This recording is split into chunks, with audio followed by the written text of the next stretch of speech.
1999, USA. After graduating from school, Jim goes to college and completes his first year. Over the past year, he has not been able to find a girlfriend, and Jim is gradually getting used to constant failures. Before the holidays, he meets a girl and invites her to his dorm. Mutual kisses and foreplay are unexpectedly interrupted by Jim's arriving parents, as well as by the fact that he forgot to close the door. Apparently his father, who has been barging into his room all his life without knocking, never taught him anything. The girl's romantic mood also disappears, because her parents also enter the room. Jim's friends, Oz, Paul and Kevin, are also finishing their first year of college. Oz is the only one who is happy in the relationship, because he continues to date Heather. She tells Oz that she is leaving for an internship until the end of the summer and will miss him very much. He promises Heather to remain faithful, and even Stifler with his ridicule cannot have a bad influence on Oz. Jim returns to his home, remembers Nadia, a former classmate and beauty from the Czech Republic, writes her a letter and goes with friends to a bar.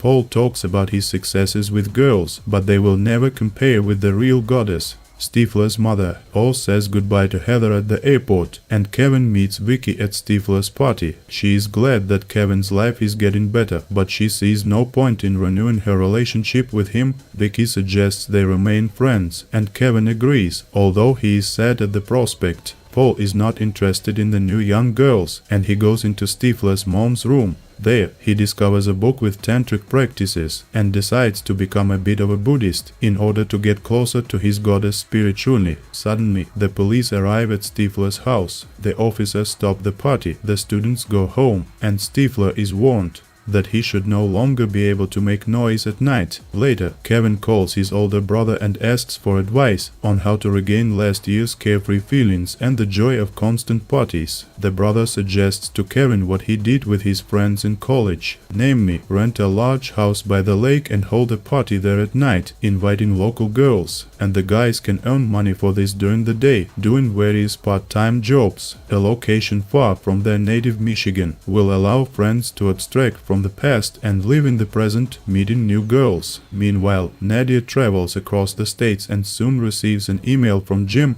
She calls him and tells that she is going back to Michigan to spend the last month of the summer with him. He is unusually happy about this news and tells Nadia the future address of the house by the lake, where he invites her. Nadia wonders if Jim is ready for a new meeting, and this question gets stuck in Jim's head. Over the past year of separation, Jim has not succeeded in sexual experience, so he worries that he will again leave the race early. Friends agree to spend their entire summer vacation at the lake. Meantime, they don't have enough money to constantly organize parties, even taking into account their summer part-time jobs. Then they invite Stifler to join, and he agrees, because the police began to come to his house more often than the girls. The guys find a house to rent near the lake at a good price, but on the condition that they carry out some minor renovation work there. Paul gets to know himself in meditation, and Jim tests the strength of the bed, because he has no one to test himself for strength with. Jim understands that there is only one girl who has experienced intimacy with him,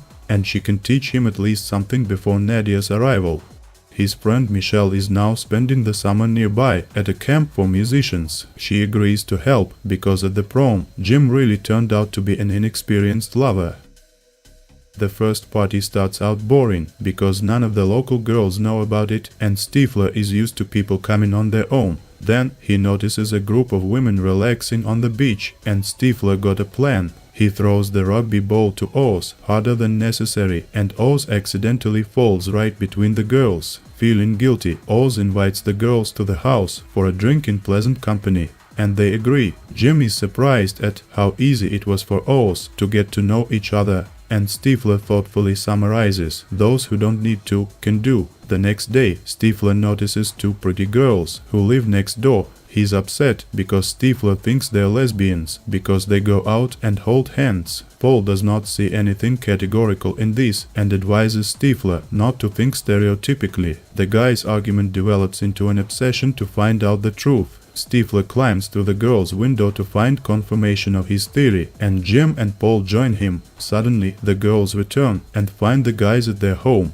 They go to call the police, but Stifler stops them. He admits that he wanted to prove to his friends that the girls are lesbians. They laugh and caress each other, after which they demand that Stifler do the same, touch Paul's butt. The thirst for knowledge overcomes disgust, and Stifler fulfills the girl's desire, after which they kiss and ask the guys to repeat. Stifler quickly kisses Jim, and the girls do not agree to accept this. They believe that only mom can be kissed this way, and Stifler demands that Paul not comment on this comparison in any way. The friends don't want to raise the stakes, so they leave the girl's house without finding out the truth. In the evening, Stifler's mother calls, and Paul finds out that in 2 weeks she will return to Michigan. Later, Stifler gives Jim an aphrodisiac gel to help him prepare for his meeting with Nadia. Stifler doesn't explain exactly how the gel will help the already overexcited Jim, so he leaves for Michelle's camp to continue his training. She shows Jim where to kiss and how many times to make it enjoyable. Jim returns to the lake and accidentally breaks the bedside lamp,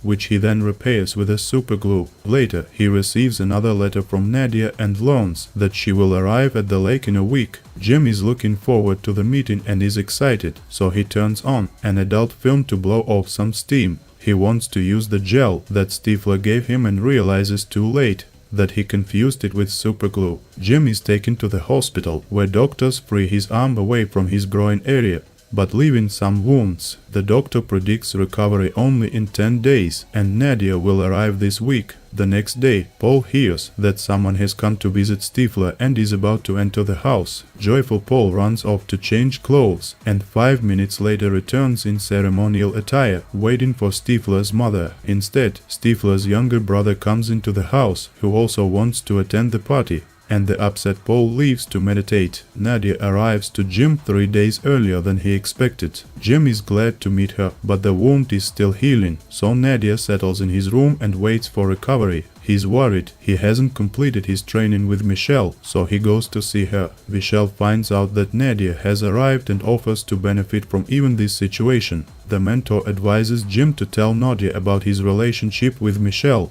which began recently. A couple of days later, Michelle will have a fight with Jim in the presence of Nadia and will express her dissatisfaction, which will include open compliments about his sexual qualities. According to Michelle, such a performance will make Nadia appreciate Jim as a guy even more. He finds this idea interesting, so Jim agrees, and soon Nadia finds out about the affair with Michelle. Jim asks Nadia to stay for 3 more days and celebrate the final super party. Later, Michelle spends time with Jim at the lake and in the evening teaches him how to unclasp a bra with one hand.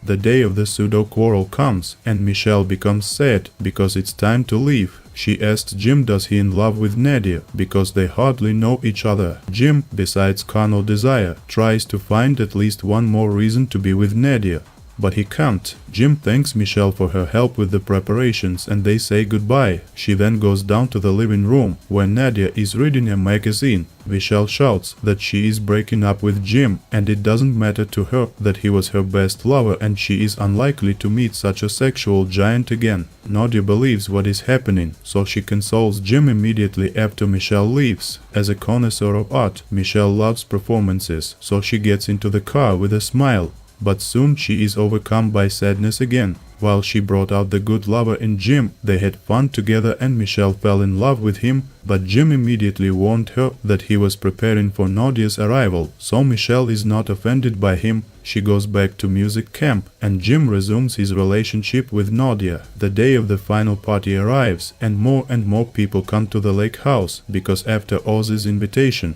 the girls from the beach quickly spread rumors about the hospitable Stifler and his friends. Kevin meets Vicky, accompanied by her new boyfriend, and runs out to the beach to calm down. Friends come to support Kevin, and he admits that he wanted to change his attitude towards Vicky and let her go, but he can't do it. Oz advises Kevin to first change something in himself, accept what happened as a fact that he cannot influence, and enjoy the party. According to Oz, if to change the life, then only for the better. These words and the support of his true friends inspire optimism in Kevin, and together they return to the house. Jim retires with Nadia at the lighthouse and admits that he fell in love with Michelle as a friend, and this is much more valuable than just the sexual attraction that he feels for Nadia. Jim kisses her and leaves her alone at the lighthouse while he goes to music camp. Michelle is glad to see Jim because now he will not only be her best friend, but also her most unforgettable lover. Kevin returns to Vicky and shakes her boyfriend's hand. Later, she apologizes for making Kevin suffer and jeopardizing their friendship.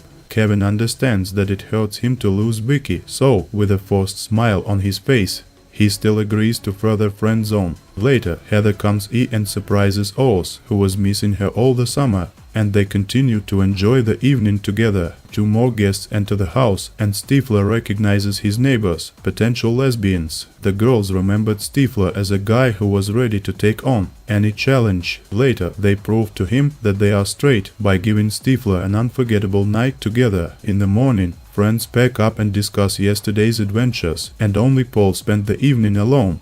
But he does not regret his hard journey as a monk. Suddenly a Mercedes drives up to the house, and Paul sees that his goddess, Stifler's mother, has arrived, who for the first time says her name, Janine. She suggests that Paul leave and find a hotel, and he says that he hopes Janine took a vacation. Paul shouts to his friends to give him 2, maximum 3 days, and leaves with Janine. Later, Stifler comes out and asks who came. His friends protect him from shock and answer that they were lost tourists.